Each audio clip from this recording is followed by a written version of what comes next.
What a pleasure to meet Dr. Bonnie Wright. Welcome to the show, Bonnie. It's really wonderful to meet an acupuncturist who is so renowned that you are invited around the globe to talk about acupuncture as well as anesthesia. And you have, I guess we could call it a theory or just a reality base called evidence-based acupuncture. And I think you are probably really valuable to the veterinary community, but I hope also to those who own the animals to understand that acupuncture is not a religion. It's not a faith-based, if you believe that it'll work, because we know going back, I'm picking a number, 3,000 years, that the Chinese have even been able to do full-on surgery with knives with just acupuncture. But those of us who've had it for our animals, we see change. But we think, is it in the eye of the beholder? Is it based on belief? Do you have to summon some sort of aura? So, talk a little bit about what it's like for you in your many years of practice and lots of fancy letters after your name. Your achievements are quite remarkable, both in anesthesia and in acupuncture, in dealing with your fellow veterinarians, those who aren't already acupuncture trained, those who are, let me just give them a shot of something or some pills. Thanks so much for inviting me and asking me to talk about something that I love to talk about. So this will be super fun for me. Great. I actually came to acupuncture through anesthesia because as an anesthesiologist, we are asked to treat pain all the time. And we were really good at acute pain because acute pain tends to respond very well to pharmacologic intervention. But I would start feeling like I didn't have enough tools in my toolbox when I was also asked to weigh in on chronic pain and neuropathic pain and more complicated pain states. So I learned acupuncture as a way to fill that gap, and I continue to see it through the lens of the same physiology that my anesthetic drugs work on. It's Right. just in anesthesia, I am doing unto the body with chemicals that I put in. And in acupuncture, I am nudging the body along into a homeostatic change that is more beneficial. Yeah, so that makes it science, that makes it medicine, that makes it, Yeah. doctor approved, as opposed to, gosh, all these interesting vets went down to the Chi Institute or went, my old vet back in East Hampton went to Texas. There was also a school there. And they come back with their little needle box and everybody goes, ooh, woo. But it's so not. And it's a shame that it isn't more integrated into mainstream veterinary care because many of us have aging animals. So as they age, they've got arthritis, they've got pain. That could be a Yep. dog, a cat, a horse. Yep. You also deal with exotic animals. I do. I, Yeah. I may have to have you come on my show with Dr. Doug Mader called Exotic Pets because I got to hear what you do for crocodiles. But we should stick with the mammals for this Okay. conversation so that we keep everybody clear that you know that many different animals can be treated with acupuncture, not just for pain, but for gut things, other issues. It's very interesting to me that you're an anesthesiologist and you travel the world also teaching anesthesiology. Only interesting to me selfishly because I had for a period of time while he was here in Bennington, Vermont, a very brilliant acupuncturist who happened to be the head of the anesthesia department at the hospital.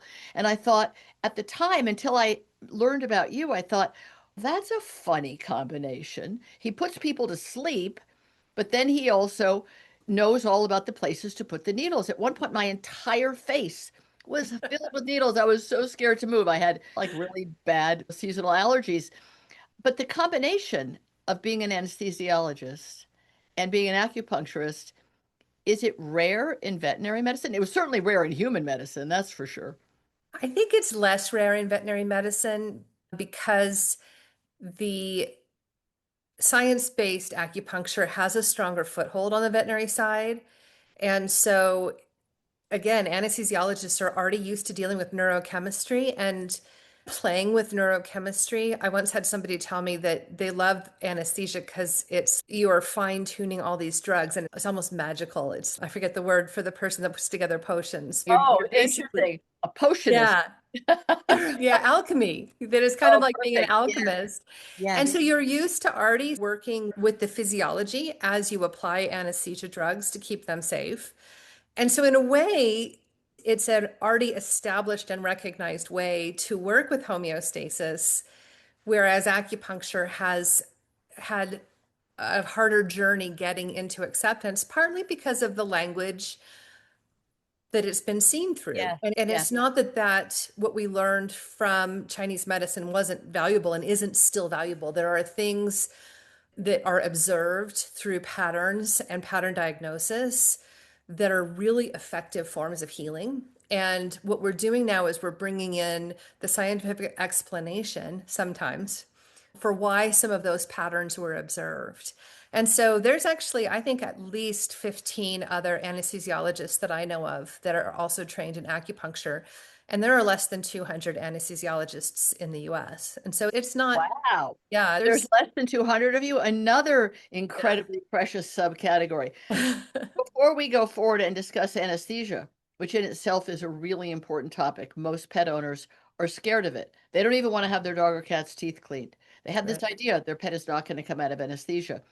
Well, let's talk about that in a minute. But before we go there, the language of acupuncture, which comes through the Chinese lens to most of us, is maybe what makes it seem so unrelatable or so oddball. Oh, it's the heat. You've got heat in what? It's in an organ? What do you mean heat? How's my temperature? I think I'm just 98.6. Or the dog, 100 degrees. What about some of those words? Do you not use those words when you studied and trained? Were those all the words used? In general, I don't learn and don't train other students using things like wind in the liver or Yes. dampness in the spleen, Yes. because I still teach through a purely neuroanatomic lens. Dr. Narda Robinson started off this branch of veterinary acupuncture where we realize it's okay to talk about it through disease physiology. And that although the terminology then isn't shared, the practice of acupuncture is. And so often when you talk to somebody that's seeing it through that lens that sounds quaint or hard to relate, how they treat a dog to how I do from an exam where I find their pain, I think about where that pain's coming from, I treat according to that pain, you'll find that our treatments end up fairly similar. And I think Interesting. that's because the Chinese medicine developed a pattern of seeing disease that even though the language doesn't make sense to us, it medically overlaps. And hopefully, as we get more and more research as time goes by, we can explain more of that. That's cool. So when you call it evidence-based acupuncture, that's what you practice, that's what you teach, that's what Yeah, you go around the world talking about and encouraging others to embrace. It's because it's to do with medical evidence, physical evidence, right? That this is right. why it Yeah, works and how it works. yeah. And you can use the same part of your brain that trained as a veterinarian in the US and then do acupuncture without having to download all of that Right. and try to embrace something that seems illogical. And the people that do that sometimes enjoy it. And they say, well, it's a whole different way. And I've been in this career for 20 years and I'm enjoying seeing it through that other lens. And that's okay with me because I think that we're all good practitioners. But for me, I need to see things logically. I'm an anesthesiologist. I understand physiology and neurophysiology. And the answers are there. Like it is okay to see it through that lens. And to me, it's very beneficial. And I think it will be a big part of why people start to say, yeah, acupuncture can be a normal thing that all of us bring to the table, not just people that learned how to think about wind and livers. Yes. Said yes, because some of those words are like, okay, not only do I not speak Chinese, I don't even speak the English words for Right, Chinese right. Yeah, concepts. But it will be great to have more people become acupuncture trained, more people meaning veterinarians, not your average Joe on the street. right. Although I suppose anybody could be trained to be. Do you have to already have a medical degree to get an acupuncture degree?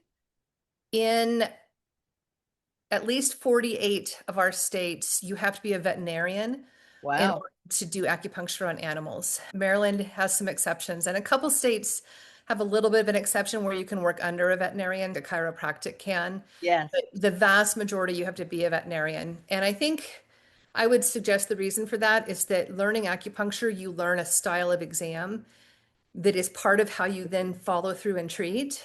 And Yeah. so I think of acupuncture as both diagnostic and therapeutic. And we understand that diagnosis falls to the veterinarian. Interesting. That's a really nice distinction. I just hope more veterinarians can do it, but it does involve, I think, you have to go and do hands-on training in an apprentice kind of style. You can't just do CE or do it on Zoom. You have to be in a room with the No, team. it depends on the school. There are schools now that offer all online. My bias is that I'm teaching a tactile skill and I need you with me to do that very Yeah. well. Yes. So there are 4 different programs right now that teach acupuncture, and there's a variety of approaches to that. All do offer some in person, but a couple of them will let you get through with just online. The class that I teach, you have to come twice. We do online until you get there, and then a 3-day in person. Then you have to go do a few cases and learn a Oh, bunch of new nice. things, and then you come Cool. back again. But you don't actually have to apprentice under somebody. You just have to do cases. Well, it's good, but there's a certain rigor to it. Yeah. In order for a vet who's already got that vet degree and maybe some other board certification and maybe a Yep. full load in a clinic, it means taking time out, but Yeah. it gives them this tool that Yeah. nothing in Western medicine, although of course at this point you've turned it into Western medicine. Come to think of it. I didn't do that, but I'm No, helping I to don't mean you see that it alone, fits but there. you and the movement to think of it as evidence-based. Let's talk for a minute about anesthesia because Sure. it Yeah. is something that people are fearful about. And yet, when, let's say, their teenager is going to have their wisdom teeth removed, and some of them are put out for it, if you will, I don't see the humans saying, "Oh my God, I hope my kid survives." But if their cat has tartar, oh man, I hope Molly pulls through. Are they right to worry? Yes, in a way, and no, in a way. So let's think about grading that response. Okay. It's not black or white at all. One of the reasons why the veterinary side worries people more is a lot of the practice of anesthesia is in the hands of less trained individuals, right? We have Mhm. technicians running a lot of anesthesia. Many clinics don't have an anesthesiologist present. There are then multiple levels of advancement. So there's the veterinary technician specialist in anesthesia, who to me is like a nurse anesthetist. They're very good. And then there's board level certification in anesthesia. So there's this vast array of skill in veterinary medicine, and that array is smaller and tighter in human medicine. So things can go wrong. Anesthesia drugs are fairly safe. Monitoring has come a long way. And so there's really an ability to get the 99.99% of animals through anesthesia safely, even when they're sick and injured. But it depends on where you plug them into that continuum of skill. Mhm. That's well said. You've told me a frightening number, only 200 board certified We might be just anesthesiologists. over 200, but yeah, Okay, we're talking not a lot, and probably not in your own vet's clinic. Maybe not even, right. or very highly possibly not in the specialty, more expensive, everybody there is board certified in something kind of facility, although more likely to be there, where you have a Yeah, yeah, neurologist and you have an ophthalmologist and a cardiologist. right. Yeah, And maybe you have an anesthesiologist because maybe some of that surgery is more delicate or more time consuming. You got to be under for longer, let's say.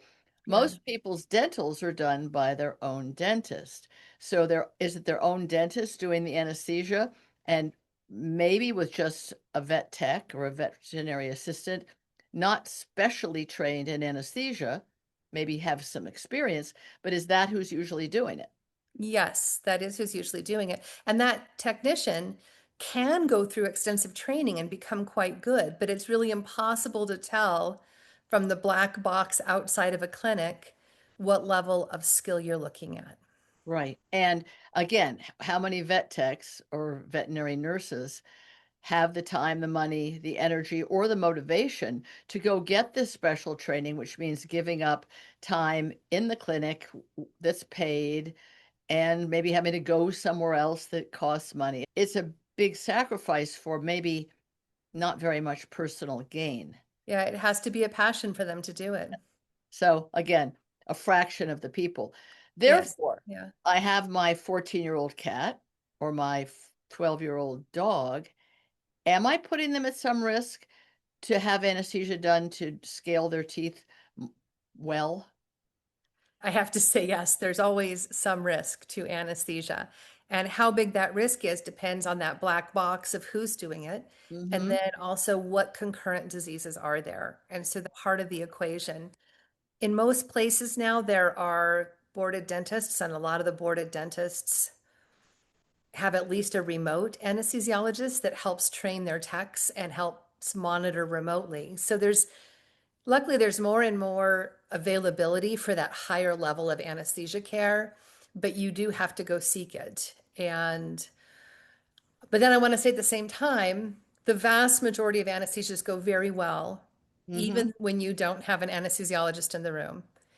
And dental disease is a huge load on a this older patient in terms of Yeah. disease, pain, welfare, and quality of life. I do a day of dentals every week still, partly because I love to do that because I get these old animals through and the people come back and they're like, I just can't believe it. They're acting so young again. I didn't Oh, realize how bad their mouths were making them yeah, feel. And so yeah. I hear that all the time. And so I really want to show that although I can't say there's not risk, a lot of times the risk is worth it and it can be mitigated. Yeah, it's a really good point. I didn't mean to put you on the spot so that you were Yeah. like throwing your fellow veterinarians under the bus.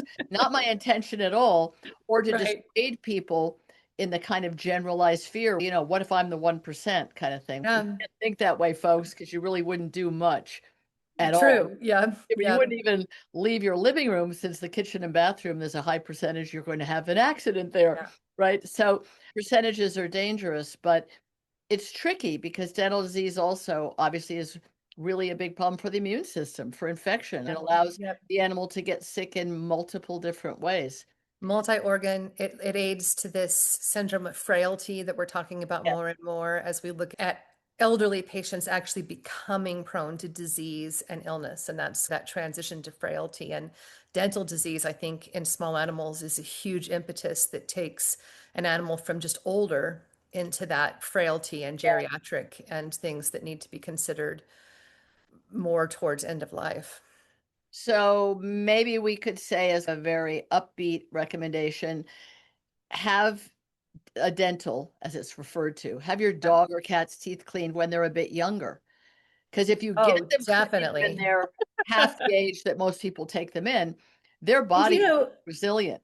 and most veterinary clinics really do have a gauge of their own comfort based on how their level of anesthesia goes. And if your veterinarian says, I think that your dog is a great candidate, your cat, yes, they're 14, their blood work is good. If they feel comfortable doing it, I do believe that you can probably trust that. Most clinics, when they see a case where they're like, okay, this is getting outside of my skill set, will Right. say to the person, I don't know, maybe he's getting too old. And when you hear that, maybe is an indication to then go seek a specialty type care, like with a dental specialist. Because I would really argue that there's almost no age that's quote unquote too old. That's It's a really good point. balancing risk benefit, Yeah. and that needs to be done more carefully as you get into that more fragile period of life. So when the vet says it's too old, maybe the vet's too old. I don't mean that rudely, but what if the vet's been around practicing Right. for 40 years, seen some bad outcomes, Yeah. or even read about them and thought, why should we all take the risk? Knowing though, a cat or dog has teeth that might be cracked, that Yeah. have gum disease, some of these teeth might have to come out. In some cats, Yeah. all the teeth should come out. And that Right. cat can eat wet food and have a great life and be Great life. flourishing Better than into being before. Yeah. way better. And you have little chihuahuas, and they are a bit Yeah. prone to having a bad mouth, not with a mom like you, but right? All four just had dentals on Friday. So yeah, Wow. they have them every year and they have for 13 years now, the two older ones. No kidding. So listen to Yeah. this, folks. If you have these small breed dogs, especially Chi-Chis, Yeah. they're known to have, they're prone to having a bad mouth, despite whatever you might think you can do for them. So the lucky ones get yearly dentals, the ones who live with Dr. Bonnie Wright. Now, do you do it yourself? No, I take them to a clinic. I run their anesthesia myself, You but no, I do. take them and have them done by people that are better than me. I would have to say, oh, they're too old for me to do the dental. Yeah, you're just not good enough for the level Right, of care that you want. So I guess exactly. that's the euphemism, folks, when Yeah, that says, nah, probably not a great idea at this age. It's okay. They don't really want to say, I can't do this for you, but wouldn't be a bad idea. right. I think that's the perception there is they're realizing that it's beyond what they're comfortable doing. Yeah, And so to me, that doesn't mean it shouldn't be done. It means it needs to right. be done elsewhere in a place where the level of care is higher, which means it's more expensive, there's less cases being done. Like it's the whole Yeah, continuum of medicine. yeah. And I would never think that every case should have a Bonnie Wright in the room anesthetizing it because I can't do that many cases. And there's a excellent continuum of care up to a certain point, which is where I step in. Right, which is great that we get to know you. So anybody who has one of those animals, I don't know, a horse with a cardiac problem and some breathing issues, call Mistral Vet, Mistral. It's Bonnie Wright. She goes everywhere. This woman goes everywhere around the world. It's a cool life. You do horses. I've seen a picture on your website, which is a cool website because all your chi-chis are on there and lots of adventures. But those of us who've had performance horses and they've needed surgery for Yep, soft tissue or gut things, it's really scary when you think that this 1,500-pound animal can be put to sleep and then have to wake up safely, yep. usually in a sling, right? So they don't thrash. And I know they tell you this stuff. Boy, those are done in specialty places. When you do a horse, is it harder for you, or hard is not the right word? Challenging in a different way? It's a very different challenge anesthetizing a horse because, as you alluded to, you can do the best job in the world and then they can decide to have a terrible recovery. And it's an Yeah. area that you have very little control of. So, as an anesthesiologist, you tend to like to control all the little details. And with the horse, eventually you get to a point where you have to be like, okay, I can't control these details anymore. And you're relying on them to do it. And that is, it's difficult. And there are ways of supporting horses in recovery, and not a single one is foolproof. I've seen terrible recoveries in slings. It's just, there's a certain amount of crapshoot to it. And no Wow. anesthesiologist likes that. Wow, isn't that interesting? Horses, their dental is done standing up. Yep. We've all seen that, so they don't have to lie down and be put out completely. Yep. So luckily, they can get their teeth floated and anything else they need Yep. standing up with a little bit of, I don't know, a little bit of knockout drops. Stay apparatus is our friend. Yes, but it's really interesting to think when I think back to my horse Limo and the couple of surgeries he had in these fancy clinics in Northern California. And I was like, what if he thrashes around when he wakes up? Oh, he'll be in a sling. And you're thinking, yeah, that sounds a little dodgy, but I guess that's what we've got. And all these fancy racehorses that might have been injured, but they still want to keep them on all four legs to Yeah. breed, perhaps. They have to have surgeries, and they're only worth I don't know, a few 100,000 or Right. $1 million. Right. So Yeah. that's going to be an extra pressure on you. Have you ever been flown someplace exotic to take care of the Sheik of Arabia's, I don't know, falcon? I don't think there are sheiks of No, I got flown around California a little when I was out there to go to some clinics that were lacking anesthesiologists. But usually these days, there's at least enough of us that we can at least cover the states where we live. But you haven't had to go to foreign lands. I have not. No. Was Alamo Pintado one of the places that you went? That was the clinic where Limo got seen. I did visit there when I was a resident. I did my residency at UC Davis, so I figured Doug Herthel. Well, yeah. there's really great docs out there and very few great anesthesiologists, but it's really thrilling to meet one of you, not to mention the acupuncture, evidence-based acupuncture. Bonnie Wright, you're doing such a great job to bring, I'd say, an ancient craft into modern medicine so that the modern practitioners of medicine can embrace it and feel comfortable with it and not have to worry about wind in the liver and think, I don't know how to look that up. I don't even know what that means. I don't know how wind gets in a liver or dampness gets in a Right. kidney. Yeah. So it's great that you're doing that. And it's wonderful for all the animals who have the pleasure of your company that you're able to help them so much. Thank you so Thank you. much for being here. It's great to meet you. I hope I never need to reach out to you, but I know where to find you if I Thank do. you. Thanks so Thank you so much. much. Keep up all the great work and say hi to all those little chi-chis. Okay, I will.